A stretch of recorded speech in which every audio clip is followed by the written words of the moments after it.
Freedom to India education या उपक्रमाअंतर्गत round table India इचलकरंजीच्या वतीनं आयोजित बिझनेस क्रिकेट प्रीमियर लीग स्पर्धेचा अंतिम सामना अतिशय रोमांचक ठरला।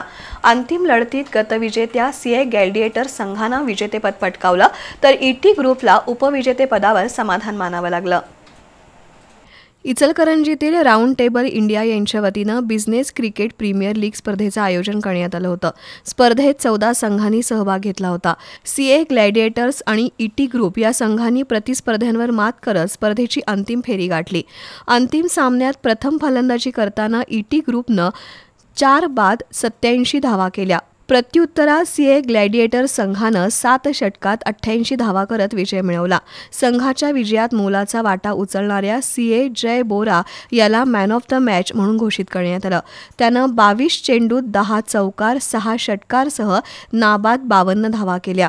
स्पर्धेतील सर्वोत्कृष्ट फलंदाज म्हणून संदीप लिप्रा, सर्वोत्कृष्ट गोलंदाज अमर पाटील तर स्पर्धेतील उत्कृष्ट खेळाडू म्हणून अमोल चव्हाण यांना बहुमान मिळाला। स्पर्धेचा बक्षीस वितरण समारंभ उद्योगपती मयूर लक्ष्मेश्वर, अनिकेत गोलगंडे, अभिनंदन सिंघानिया, मनीष पवार, ऋषिकेश बोरा, निनाद कुरबेट्टी यांच्या हस्ते झाला।